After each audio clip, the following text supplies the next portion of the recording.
म त भन्छु एमसीसी त लागू भइसक्यो किनभने एमसीसी अन्तर्गत नै अमेरिकी सेनाले 2वटा स्काई ट्रक तपाईलाई दिइसक्यो भने त्यो त्यस अन्तर्गतको काम भयो कि भएन? अहिलेसम्म जे जति तपाईले अल्मल्याउने जे काम कारबाही गर्नुभयो, अब जुन शक्तिसँग तपाईले यो सम्झौता गर्नुभयो, अमेरिकासँगको सम्झौता भने चाहिँ तपाईँ ठट्टा कुरा नसम्झिनुस् न। त्यसो भए पुरानै अवस्थामा अमेरिकाले एनी हाउ एमसीसी पास गर्न चाहन्छ हैन सर? हामीले परिमार्जित भने अमेरिकाले चाहन्छ भन्ने कुरा होइन। तपाईँ र मेरो बीचमा सम्झौता भएको छ भनेदेखि कि तपाईँ नो भन्नुस् कि यस भन्नुस्। नेपालले नो भन्न पनि सकेको छैन, यस भन्न पनि सकेको छैन, त्यही हो। त्यसै कारणले गर्दा अहिले तपाईले जुन संशोधन सहित भन्नु भएको छ, यो संशोधन सहित भन्नु केही अर्थ छैन। अर्थै छैन भनेपछि जनतालाई फगत भुलाइएको हो। जनता त यहाँभन्दा बढी कति भुलिने, कति जनता थाहा पाएर पनि जानेर पनि नजानेको अवस्थामा छ। जम्मा 55 अर्ब नेपाली रुपियाँको कुरा हो यो सहयोग। 55 अर्ब नेपाली रुपियाँ कहिले? 5 वर्षमा दिने। 5 वर्षमा दिने भनेपछि सालको कति भयो? 11 अरब। त्योमा पनि 13 अर्ब त नेपालले नै होइन, उनीहरूले दिने कुरा गरौँ न। सालको 11 अर्ब। तपाईले अहिले मकै पोल्ने बाटामा त्यो मास्क लगाएर पनि मकै पोल्न नदिने राख्नु भएको छ। 3 करोड नेपाली जनतालाई एक सालमा 11 अर्ब भनेको 1030 रुपियाँ पर्दो रहेछ के। त्यो यदि नेपालको राष्ट्रहितको विपक्षमा विरुद्धमा छ भने त्यत्रो एउटा नेपालीलाई 1030 रुपियाँ पर्ने कुरा तपाईले किन यो यसरी जबरजस्ती गरेर ल्याइराख्नु भएको छ? के अर्थ छ? र फेरि के हो भने नेपालको विद्युतीय लाइन प्रसारणको काम कारबाही गर्नमा अमेरिकी सहयोग, तर के हो भने त्यसमा तेस्रो देश भारतको पनि संलग्नता चाहियो, भारतको पनि स्वीकृति चाहियो। नेपाल र अमेरिकाको सम्बन्धमा भारतको सम्झौता चाहिने, यसलाई कहाँसम्म हेर्नु हो। त्यसैले गर्दाखेरि भर्खरै पनि हामीले कुरा गर्यौं कि भारतको यो 400 केबी प्रसारण लाइन त भारतको गोरखपुरसम्म जाने कुरा भयो भनेपछि अब यो सामरिक महत्त्वको विषय होइन छैन भने नेपाल, अमेरिका र भारत कसरी एक ठाउँमा जोडिन आइपुग्यो? अमेरिकी उच्च अधिकारी Alice Wells, Randall Schriver, David Ranz र नेपालका लागि अमेरिकी राजदूत र्यान्डी बेरीले एमसीसी नेपालमा इन्डो पेसिफिक रणनीति अन्तर्गत नै कार्यान्वयन हुन लागेको बताए। ए बाबा, यो विशुद्ध आर्थिक सहयोग मात्रै हो भने यसलाई पार्लियामेन्टमा किन लानु पर्यो मलाई भन्नुस् त? अहिलेसम्म नेपालले संसारका कति देशहरूबाट आर्थिक सहयोग लिएको होला? कति अनुदान लिएको होला? अहिले यही कोरोना महामारीमा कति लिएको होला WHO सेचोसँग? पार्लियामेन्टमा किन लानु पर्दैन? यो चाहिँ किन लानुपर्छ? किनभने तपाईलाई तपाईको देशको, मैले अघि निवेदन गरेँ, संप्रभु सत्तामाथिको सत्ताभन्दा सुपेरियर शक्ति र त्यतिखेरै अमेरिकी हतियार बिक्री र साझेदार सेनालाई सहयोग गर्ने इन्डो पेसिफिक रणनीति अन्तर्गत अमेरिकी सेनाले नेपाललाई 2वटा स्काई ट्रक उपहार दिइसकेका छ। त्यसैले हामी त भन्नुस् न, आम जनता सडकमा अथवा आफ्नो जे काम कारबाही गरेका होलाौँ, हाम्रो त राज्य सत्तामा पनि पहुँच छैन होला, विदेशी खुफियामा पनि हामी त संलग्न छैनौँ। त आम सञ्चारले यो कुरा लेख्दाखेरि यसको बारेमा नेपाल सरकारको खोइ प्रतिक्रिया? नेपाली सेनालाई 2वटा स्काई ट्रक अमेरिकाले दियो, अमेरिकी सेनाले दियो भन्ने कुरालाई इन्डो पेसिफिक रणनीति अन्तर्गत दियो भन्ने कुराको लागि कसले होइन भने? वरिष्ठ अधिवक्ता विष्णु भट्टराई सरलाई कार्यक्रममा नमस्कार। हजुर नमस्ते, धन्यवाद। अब एमसीसी पारित हुने नै भयो नि त हैन सर? अब सत्ताधारी दलले नै संशोधन सहित एमसीसी पारित गर्ने भनेपछि अब पारित नहुने भन्ने त कुरै भएन। किनभने सत्ता पक्ष भन्दा पनि नेपाली कांग्रेसको मान्छेहरू अथवा नेपाली कांग्रेसको सभापतिजी उहाँ त सत्ताधारी भन्दा बढी चाहिँ हतार गरेर, सत्ता पक्ष प्रतिपक्ष सबैको चाहना एमसीसी छ र यसले गर्दाखेरि यो सम्पूर्ण कुरा गर्दा के देखियो भने वास्तवमा नेपालमा राजनीतिक परिवर्तन गर्नका लागि खास गरेर पश्चिमा र दक्षिणको शक्तिको जुन निर्णायकत्व थियो त्यो फेरि एकचोटि स्थापित भयो। किनभने नेपालमा माओवादी आन्दोलन उत्कर्षमा रहेको बेलामा यिनै शेरबहादुर देउवाजी हुन् जसले माओवादीको टाउको काटेर झोलामा लिएर आऊ र त्यही झोलाभरि नोट बोकेर जाऊ भन्ने मान्छे यिनै मानिस हुन् अथवा यही राजनीतिक दलहरू हुन्।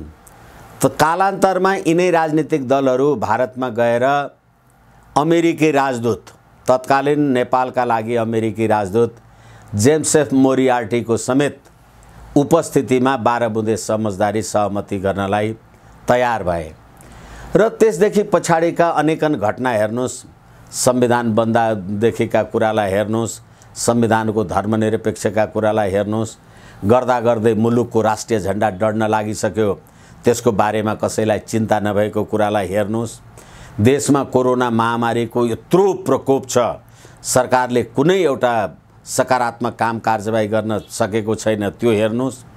तर अहिले के हो भने एमसीसी यो मिलेनियम च्यालेन्ज कोअपरेसन कर्पोरेसन त्यो जे छ त्यो पारित गर्नमा चाहिँ सत्ताधारी दल र जसले हिजो यो एमसीसी भनेको राष्ट्रघात हो, यो राष्ट्रियता, राष्ट्रिय एकता र अखण्डताको विरुद्धमा छ भने आखिर तिनीहरू पनि एउटा कुनै बहानाको अर्थमा। डाक्टर भीमरावल देवगुरुङ हिजो एमसीसीको विरोधमा देखिनुहुन्थ्यो। डाक्टर भीमरावल देवगुरुङ मात्रै नभनौँ, धेरै मानिसहरू एमसीसीको विपक्षमा देखिनुहुन्थ्यो। तर अहिले यो कोरोना महामारी र त्यही पनि अब जस्तै भन्नुस् न, त्यो विगतको कुरालाई हेर्ने हो भने त प्रधानमन्त्रीजीले दल फुटाउने अध्यादेश लिएर आउनुभयो, त्यसमा के भयो त्यो थाहै छ। त्यसै गरेर संवैधानिक परिषदको व्यवस्थालाई तलमाथि गर्ने अध्यादेश लिएर आउनुभयो, के भयो त्यो पनि जगजाहेरै छ।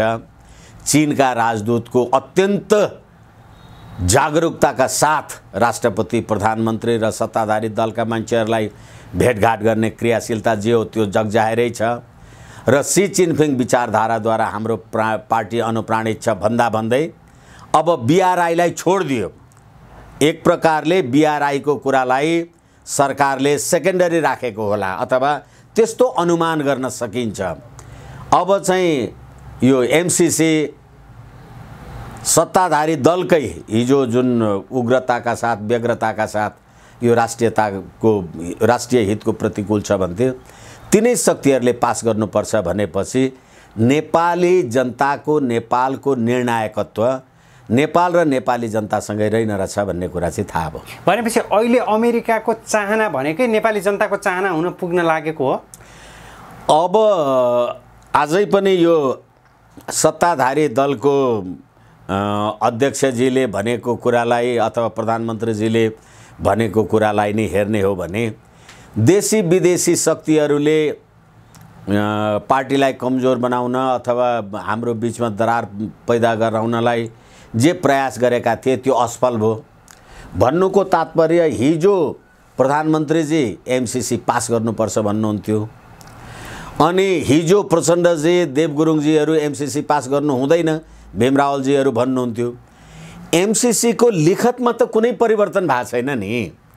तपाईँ र हाम्रो मिटिङमा कुरा चाहिँ किन परिवर्तन भयो भन्नुहोस् त।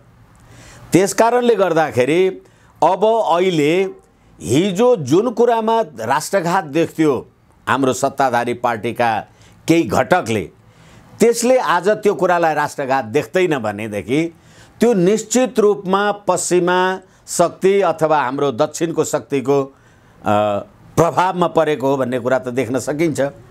होइन भने एमसीसी लिखत चाहिँ जस्ताको तस्तै छ।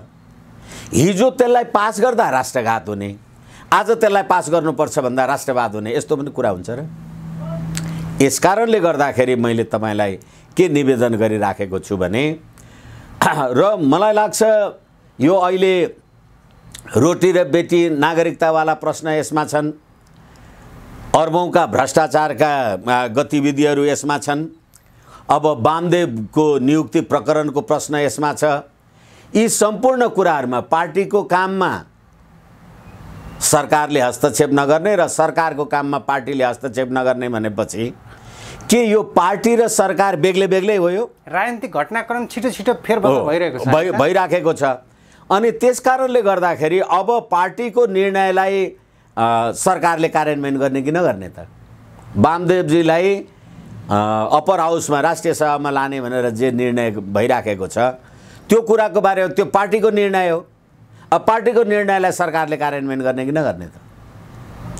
अब गर्नुहुन्छ भनेदेखि कसरी पार्टीलाई सरकारले पार्टीलाई एक अर्कालाई तलमाथि नगर्ने भन्ने कुरा गर्नुहुन्छ। अब जस्तै कोरोना महामारीकै कुरा गर्नुहोस्, अन्य राजनीतिक दलहरूले कुनै साथ सङ्गत सहयोग गरेनन् भन्नुको अर्थ कोरोना महामारीलाई व्यवस्थापन गर्नको लागि एउटा केन्द्रीय संयोजन कमिटी बनाऊ भनेर त प्रचण्डले उतिखेरै भनेको थियो। खोइ त त्यसको बारेमा सरकारले एकलौटी ढङ्गले गरे, पार्टीले के सम्बोधन गरे त? जग्गाको किता काटको यत्रो प्रश्न उठिराखेको छ। अब त्यो किता काटको प्रश्न सरकारको प्रश्न हो कि पार्टीको पनि प्रश्न हो? त्यो प्रश्नले सरकारले गरेको त्यो निर्णयले पार्टीलाई कहाँ पुर्याउँछ त? यसकारणले गर्दाखेरि मलाई लाग्छ यो अहिले तत्कालका लागि एमसीसी पास गराउने पश्चिमा अमेरिकन अथवा भारतीय शक्तिहरूको निर्णायकत्व। भारतको पनि हात छ यसमा। किनभनेदेखि त्यो 400 केबी प्रसारण लाइनको स्टेसन त गोरखपुर पनि जानु पर्यो र के भनेदेखि बीआरआईसँग त भारतको सहमति छैन नि। इन्डो पेसिफिक स्ट्राटेजीमा भारतको आफ्नो संलग्नता आफ्नो ठाउँमा जे होला, तर चीनको बेल्ट एन्ड रोड इनिसिएटिभमा त भारतको असहमति छ। वान बेल्ट वान रोडमा त भारतको त असहमति छ। अनि अहिले हिजो नेपालको सत्ताधारी दल अथवा यो कम्युनिस्ट पार्टीले होइन यो एमसीसी चाहिँ राष्ट्रघात हो भनेर भनेको कुरालाई अहिले रातारात, जबकि एमसीसी को दस्तावेज जस्ताको तस्तै छ भने त्यो कसरी पास हुने भयो त? भनेपछि नेपालले चाहँदैमा एमसीसी परिमार्जित हुन्छ सर? अब म तपाईँलाई निवेदन गरौँ, यो अहिले एमसीसी कम्प्याक्टको धारा 7 मा के लेखेको छ भने the parties understand that this compact upon entry into force will prevail over the domestic laws of Nepal. यो एमसीसी पास भएपछि यसले नेपालका सबै कानुनहरूलाई योसँग बाजिने कुराहरूमा एमसीसी लागू हुन्छ, नेपालको कानुन खारेज हुन्छ। र म तपाईलाई संविधानको धारा 279 को उपधारा 2 म तपाईलाई निवेदन गरौँ। संविधानको धारा 279 को उपधारा 2 ले भ्याएका सन्धिहरू 2/3 बहुमतबाट पारित गर्नुपर्छ। संसदको 2/3बाट शान्ति र मैत्री सन्धि, सुरक्षा एवं सामरिक सम्बन्ध।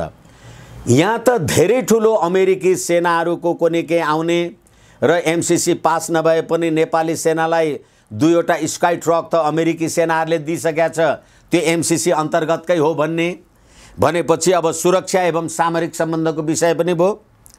त्यसै गरेर घमा लेखिएको छ प्राकृतिक स्रोत तथा त्यसको उपयोगको बाँडफाँड। 400 केबी प्रसारण लाइन विद्युत प्रसारण गर्ने प्राकृतिक स्रोतको उपयोगको बाँडफाँड हो। त्यसलाई संविधानको धारा 279 बमोजिम 2/3 ले पास गर्नुपर्छ। 2/3 चाहिन्छ, 2/3 पास गर्नुपर्छ। तर अब फेरि हामी 2/3 को चिन्तै नगरौँ, विरोध को भयो र? खोइ विरोधमा त कोही पनि भएन। यसै कारणले गर्दाखेरि 12 बुँदे समझदारी गर्नलाई जुन शक्तिहरूले जुन निर्णायकत्व गरेको थियो त्यही शक्तिले एमसीसी पास गराउँदैछ र त्यसमा चाहे नेपालका कम्युनिस्ट भन्नुहोस् अथवा यो तत्कालीन एमाले कांग्रेस जे भन्नुहोस्, यी सम्पूर्ण त अहिले अन्ततोगत्वा भन्ने गरिन्छ नि, साँप बाहिर फेर जतिसुकै गुडुल्किए पनि दुलामा पस्ने बेलामा सोझो हुन्छ अरे कि, सिधा नभए त छिरिँदैन। अब अहिले लास्ट मोमेन्ट आयो, होइन भनेदेखि त सत्य निरूपण मेलमिलाप आयोगवाला कुरा हामीले धेरैचोटि गरेकै छौँ। यत्रा धेरै आम नरहत्याका कुराहरू हामीले गरिराखेकै छौँ। यी को मान्छेहरूको विरुद्धमा कुन अपराधका मुद्दाहरू चलिराखेका छन् अथवा सत्य निरूपण मेलमिलाप आयोगमा उजुरी परिराखेका छन्, हेरिराखेकै छौँ। तर के हो भने पीडितहरू जहिले सडकमा रोइरहने, पीडकहरू जहिले राज्य सत्तामा बसिराख्ने भने यो काम कारबाही कसरी भइरहेको छ भने नेपालमा विधिको शासन पद्धति प्रणाली आदि इत्यादि त सबै पश्चिमा गतिविधिबाट लिएर आउनुभयो। संविधान बनाउने काममा पश्चिमाहरूको निर्णायकत्व छ भन्ने कुरा त त्यतिखेर नेपालका लागि बेलायती राजदूतले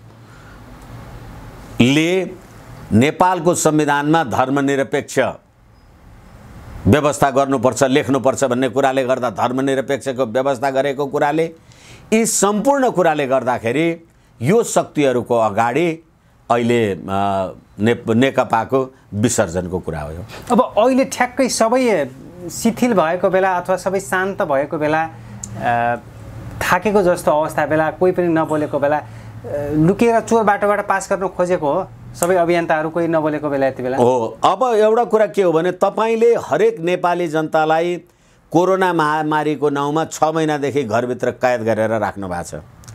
नेपाली जनताको राष्ट्र राष्ट्रियता राष्ट्रिय एकता अखण्डता सम्प्रभुतासँग सम्पूर्ण विषयमा जनतालाई बोल्नका लागि तपाईँ घरबाट बाहिर निस्किन नदिने अनि हिजो तपाईँ आफैले यो राष्ट्रघात हो भनेको कुरालाई अहिले तपाईँ आफै पास गर्ने भनेपछि यो देशको सरकार यी राजनीतिक दल संसदमा रहेका राजनीतिक शक्तिहरू यिनीहरू वास्तवमा नेपाली जनताप्रति उत्तरदायित्व त छन् भन्ने कुराले चाहिँ यो बेपत्ता प्रश्न गर्ने ठाउँ चाहिँ छ। र त्यसै कारणले गर्दा म तपाईलाई निवेदन गरौँ अहिले अमेरिकाले त एमसीसी संशोधन गर्छु भनेको छैन। तपाईँ र मेरो बीचमा हामीले कुनै एउटा करार गर्यौं भने त्यो करार मैले मेरो मात्रै खुसीले एकलौटी रूपले संशोधन गर्छु भने त्यो तपाईले मान्नुहुन्छ भनेपछि आवरणमा संशोधनको रूप देखाइए पनि त्यो संशोधन नहुन पनि सक्छ।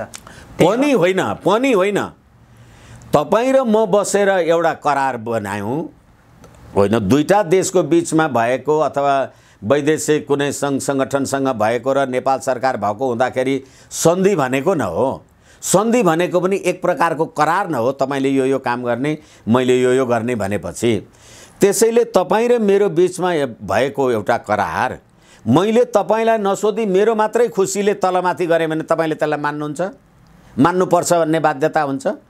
अमेरिकाले संशोधन गर्न तयार छु भन्यो भनेको छैन अमेरिकाबाट हो। अनि अमेरिकाले जब ए बाबा करारका पक्षहरू दुईटा पक्ष नभई करार हुँदैन दुईटा पक्षको बीचमा करार भयो एउटा पक्ष संशोधनको बारेमा उसको कुनै भनाइ नै छैन कुरै छैन तपाईले संशोधन गर्छु भन्दैमा पत्याउने के नेपाली जनता त्यति उल्लु छ बेकुब छ भन्ने ठान्नु भएको छ भनेपछि संशोधन पछि राष्ट्र हितमा हुँदो रहेछ त्यही हो सर।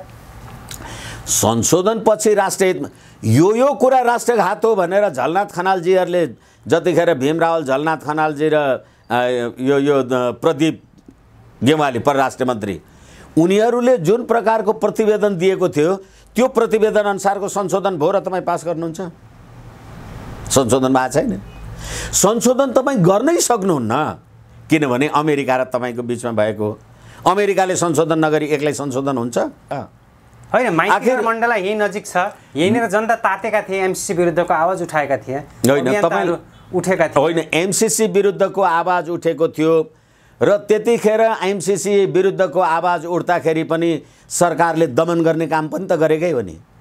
सरकारले दमन गर्न सकेन होला त्यसो त भारतले गएको कार्तिकमा लिपुलेक लिम्पियाधुरा र कालापानी आफ्नो नक्सामा निकाल्दाखेरि यहाँ पनि त नेपाली जनताले विरोध गर्दा यही सरकार होइन तिनै नेपाली जनतालाई पक्रेर गाडीमा हालेर करेन्ट लगाउने अनि नेपाली जनताको बलमा न त्यो लिपुलेक लिम्पियाधुरा र कालापानी भन्ने कुरा तपाईले समेट्नुभयो। तर प्रश्न के हो भनेदेखि एमसीसी को बारेमा त कति नेपाली जनतालाई तपाईले लाठी हान्नु भएको छ अनि पार्टी अफिसमा बस्नुहुन्छ संशोधन सहित भन्नुहुन्छ अनि अहिले संशोधन के हो त्यो कुरा भन्नुहुन्न र संशोधन तपाईले मात्रै चाहेर हुनै सक्दैन। दुईटा पक्षको बीचमा भएको सम्झौता एउटा पक्षले चाहेर संशोधन हुँदैन। अब एमसीसी भनिरहेका छौँ सर हामीले कतिपय नेपालीलाई त यो एमसीसी भन्ने कुरा पनि थाहा छैन होइन सरल रूपमा तपाईँ यो विषयलाई प्रष्टाइदिनु त सर। होइन मिलेनियम च्यालेन्ज कोअपरेसन भन्नाले यो अमेरिकाले लगानी गरेको एउटा अमेरिकी संस्था हो जसले संसारभरि आफ्नो लगानी तगानी आदि इत्यादि गर्छ। तर उनीहरूको लगानी गर्ने कुरा चाहिँ त्यो आर्थिक मात्रै नभएर रणनीतिक हुन्छ, सामरिक हिसाबको नाममा हुन्छ, त्यो महत्त्वको हुन्छ। किनभनेदेखि चीनको BRI-वाला कुरा हामीले अगाडि गरिसक्यौँ र यो देशका प्रधानमन्त्रीले मलाई भारतले प्रधानमन्त्री पदबाट हटाउन लाग्यो भनेर जे कुरा भन्नुभएको रहेछ, अहिले त असलियत कुरा त देखियो नि। किनभने MCC त जस्ता तस्तै उहाँहरूले पारित गर्ने हुनुभयो।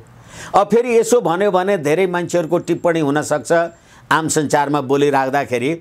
तर मैले धेरैचोटि के निवेदन गरिराखेको छु भने दुईजनाको बिचमा, दुईटा राष्ट्रको बिचमा, एउटा नेपाल सरकार र अर्को कुनै अन्तर्राष्ट्रिय सङ्घ संस्थाको बिचमा भएको करार, सन्धि, सम्झौता, लिखत, कागज त्यो नेपालले मात्रै संशोधन गर्न सक्दैन। र तपाईले यो MCC लागू गर्नुभयो भनेदेखि नेपालको कानुन र नेपालको सम्प्रभुता भन्दा यो बलियो हुन्छ। किनभने मैले तपाईलाई संविधानको धारा 279, यो संविधान यिनीहरूले बनाएको होला नि त, उनीहरू नै जान्दछन् होला नि त। र यसले नेपालको शान्ति र मैत्रीको कुरालाई असर गर्छ भने 2/3 पास गर्नु पर्यो हो। अब त्यस्तो कुरालाई तपाईँ चाहिँ संसदबाट पास गरिसकेपछि नेपालको सम्प्रभु सत्ताभन्दा बलियो भयो कि भएन? यो नेपाली जनताले चाहेर त नउल्टिने भयो नि, 2/3 भनेपछि उल्टिने हो। त्यसकारणले तपाईँ किन यो गर्न खोजिराख्नु भएको छ? र अमेरिका एकछिनलाई मान्नुहोस्, हामी विकासोन्मुख अथवा गरिब अथवा जे भन्नुहोस्, हामी गरिब मुलुक नै होलाौँ। हाम्रो देशमा यो MCC को कुराको बारेमा जनस्तरबाट यत्रो विरोध भइराख्दाखेरि र अमेरिकाले चाहिँ म दिन्छु कि दिन्छु भन्ने कारण के होला? म गरिब छु, मलाई चाहियो भने मैले पो लिन्छु कि लिन्छु भन्नुपर्ने। यसै कारणले गर्दाखेरि हुनसक्छ उनीहरूको चीनसँगको रणनीतिक महत्त्वको विषयलाई लिएर यो काम कारबाही गरिराखेको कुरा हुनसक्छ। अब भारत र चीनको बिचमा त अहिले पनि सिमानामा गोली हानहानवाला काम कारबाही चलिराखेको, त्यो कुरालाई पनि हेर्न सक्नुहुन्छ। यसै कारणले हामीले यो MCC पास गर्ने बित्तिकै नेपालको असंलग्न परराष्ट्र नीतिको निर्वाह त हुन्छ र सरकारमा बसेका मान्छेहरू चाहिँ सबै कुरा जान्ने, अथवा यो नेकपाका मान्छेहरू अथवा यो राजनीतिक दलका शेरबहादुर देउवाहरू जो ज्वाइँलाई पनि विदेशी नागरिकलाई पनि नागरिकता दिनुपर्छ भन्ने चाहिँ सबै जान्ने, अरू यो यी सत्तामा बसेका राजनीतिक दलमा बसेका भन्दा बाहेक नेपाली जनता आफ्नो देश राष्ट्र राष्ट्रियताको बारेमा केही पनि नजान्ने छन् त। यी जनताले देशको उन्नति, विकास, प्रगति नहोस् भन्ने चाहन्छन् त। यसै कारणले गर्दाखेरि यो गर्दा गर्दै भन्नुहोस् न, यो नेपालको राष्ट्रिय झण्डा डढ्नेवाला प्रसङ्गसम्म आइसक्यो। नेपालको नेपाली टोपी डढाएर आम सञ्चारमा फोटो खिचाउने फेसन चलिसक्यो। देशको राष्ट्र राष्ट्रियता, राष्ट्रिय एकता, अखण्डता, सम्प्रभु सत्ता कति कमजोर भएर गइराखेको छ भन्ने कुरा त यसले देखाउँछ नि। ठ्याक्कै MCCकै सवालमा सर, MCCलाई कतिपयले IPS अन्तर्गत, इन्डो पेसिफिक अन्तर्गत हो भनेर भनेका छन्, अथवा MCC पारित हुनु भनेको नेपालमा अमेरिकी सेना भित्रिनु हो भनेर पनि भनेका छन्। कतिपय नेतृत्व वर्गबाट यो अफवाह फैलाएको छ MCC IPS अन्तर्गत हुँदै होइन, MCC पारित हुनु भनेको के नेपालमा अमेरिकी सेना आउनु हो र भनेर भन्नुभएको छ। मलाई कतिपय नेताहरूले यसलाई कसरी हेर्नुहुन्छ? वास्तवमा म तपाईलाई भनौँ, यो 2077 काठमाडौँ एक्सप्रेस यो बिहिबार एउटा समाचार सार्वजनिक भएको छ। म तपाईलाई निवेदन गरौँ, अमेरिकी उच्च अधिकारी Alice Wells, Randall Schriver, David Ranz र नेपालका लागि अमेरिकी राजदूत ऱ्यान्डी बेरीले MCC नेपालमा इन्डो पेसिफिक रणनीति अन्तर्गत नै कार्यान्वयन हुन लागेको बताए। आम सञ्चारमा आएको कुरा।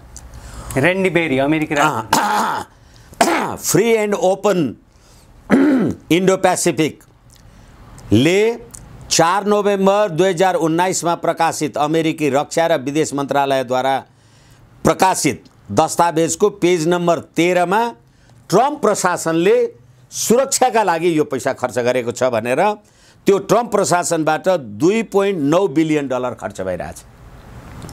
उहाँहरूले भनेको कुरा हो यो, कतिपयले उसले त्यसले भन्ने कुरा भएन। र फेरि मैले तपाईँलाई निवेदन गरेँ,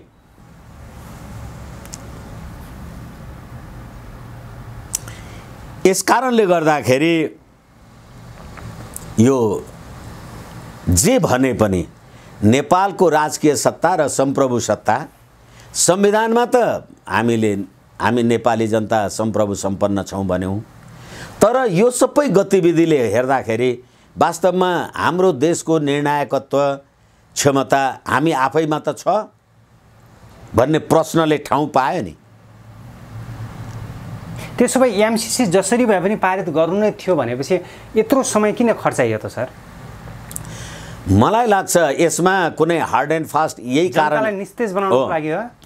हार्ड एन्ड फास्ट यही कुरा म तपाईँलाई निवेदन गर्न सक्दिनँ, तर म तपाईँलाई कति निवेदन गर्छु भने पहिले यिनीहरूले हालाकि 12 बुँदे समझदारीका कुरा जतिसुकै नगरौँ भन्दा पनि गरिहाल्नुपर्छ। अघि पनि मैले भने तत्कालीन नेपालका लागि अमेरिकी राजदूत समेतको संलग्नतामा जेम्स एफ मोरियार्टीको कुरा मैले भनिसकेँ। त यतिन्जेलसम्म यो पश्चिमा शक्तिले हेऱ्यो यिनीहरू के गर्दा रहेछन् हेरौँ भनेर, कृष्णबहादुर महरा प्रकरणदेखि लिएर अहिलेसम्म, र चीनको सक्रियता पनि हेरे। तर के हो भनेदेखि यो राज्य सत्ताको निर्णायकत्व त चीनसित थिएन। दिल्लीमा न 12 बुँदे समझदारी भएको थियो, प्रजातन्त्र लोकतन्त्र ल्यायौँ भने लोकतन्त्र प्रजातन्त्र ल्याउनमा त चीन त संलग्न थिएन होला। त्यसै कारणले गर्दाखेरि जसले तपाईँलाई 12 बुँदे समझदारी गरेर यहाँसम्म ल्याइदियो, हेरौँ न त यिनीहरू के गर्दा रहेछन् भनेर यतिन्जेल हेरेको होइन। अब त हद भयो भने यो पास गर्नुपर्छ, होइन भने तलमाथि भने।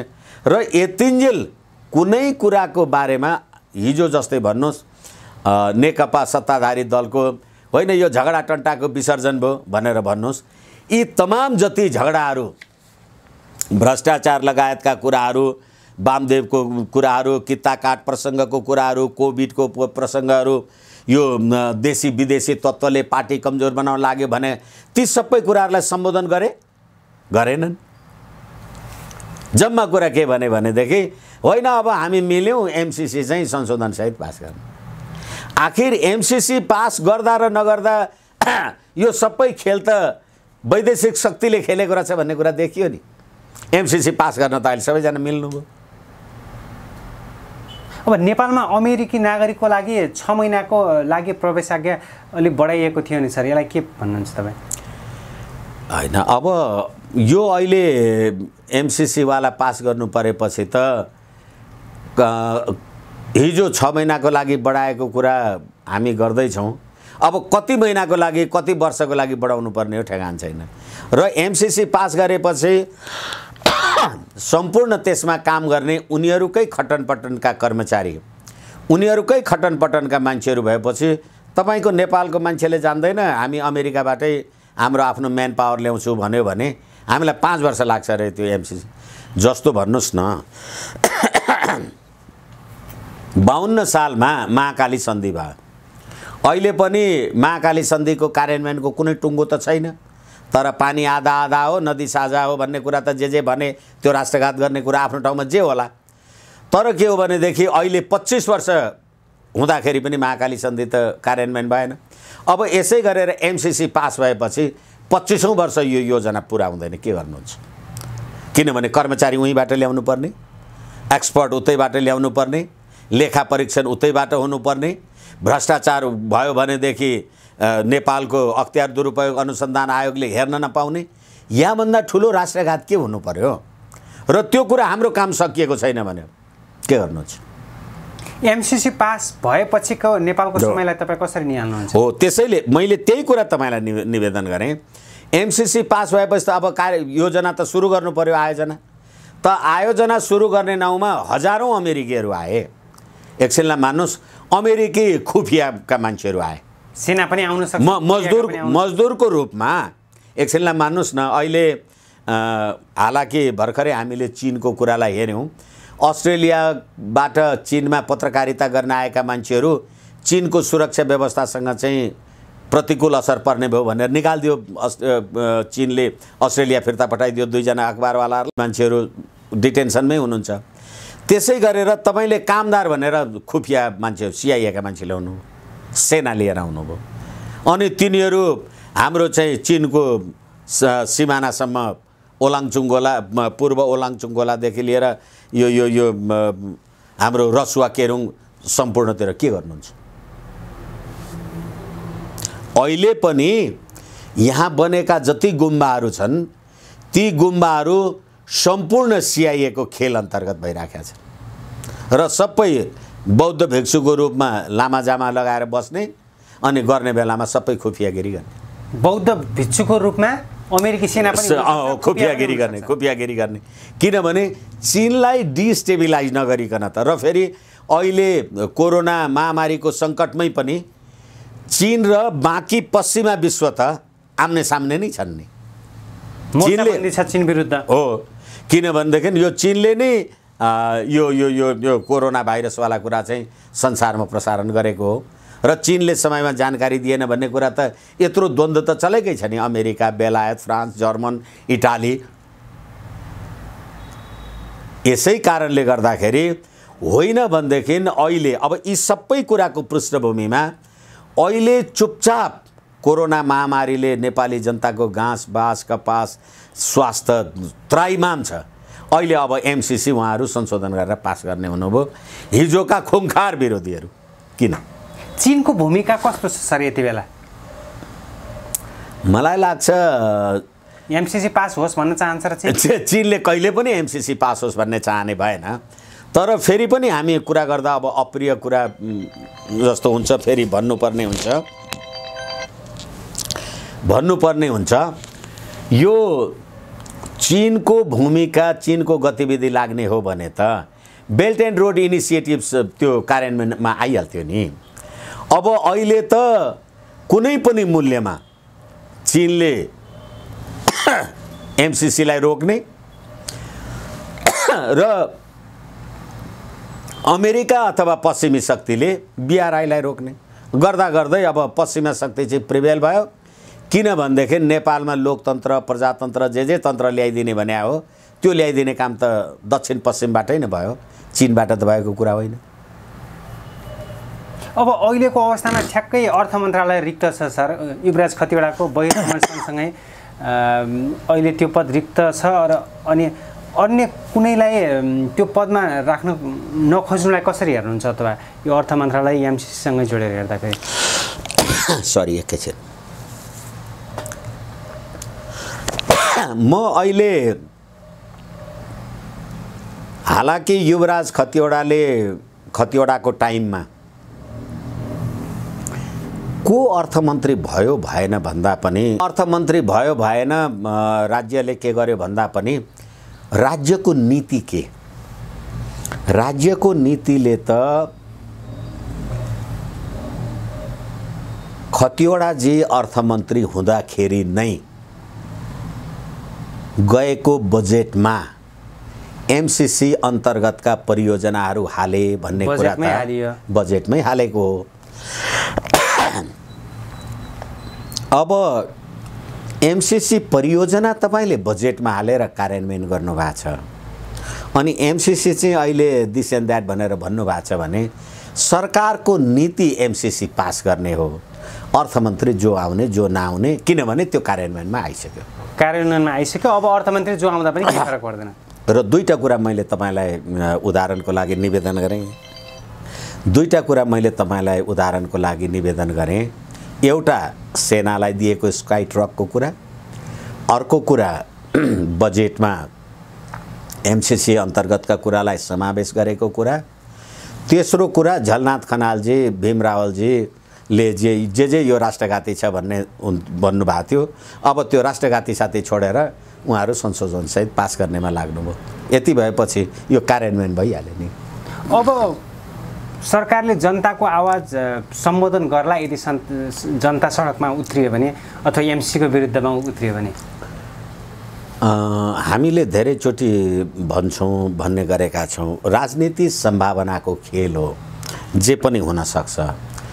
तर के हो भनेदेखि तपाईले अहिले जनतालाई अघोषित रूपले कैदी बनाएर लकडाउन भनेर निषेधाज्ञा लगाएर जुन प्रकारको यो राष्ट्रघात हिजो आफैले राष्ट्रघात हो भनेको कुरालाई कार्यान्वयन गर्न जाँदै हुनुहुन्छ।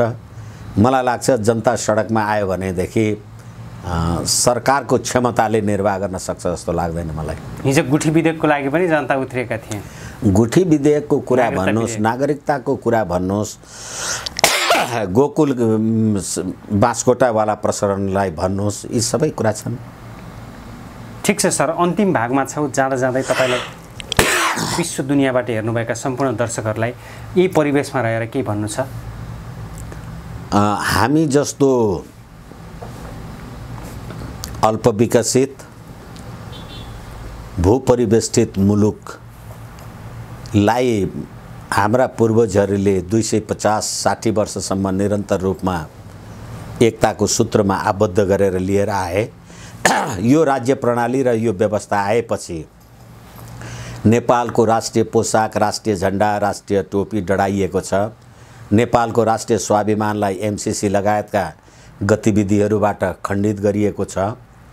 नेपाली जनताको सद्भावलाई जात र भातमा विभाजन गरेर नेपाली जनतालाई कमजोर बनाउने काम गरिएको छ। देशका मन्त्री प्रधानमन्त्री भएका मान्छेहरू यिनीहरूको व्यवस्थापन गर्नलाई विदेशी राजदूतहरूको चलखेल हुने व्यवस्था काम कारबाही जुन देखिराखिएको छ, भ्रष्टाचारको चरम बिन्दु छ। यो संघीयताको नाउँमा मुलुक एकगठ रूपमा रहने कि मधेस इज नट नेपाल भनेर नेपालै विखण्डन हुने कुरा जे भइराखेको छ, यसको विरुद्धमा नेपाली जनता, संसारभर नेपाली रहेका नेपाली जनतालाई एकजुट हुनलाई म आह्वान गर्छु। हस्, विचार र समयको लागि हार्दिक आभार व्यक्त गर्न चाहन्छु। हस्, एबिसी टेलिभिजनलाई हार्दिक नमन, प्रणाम, धन्यवाद।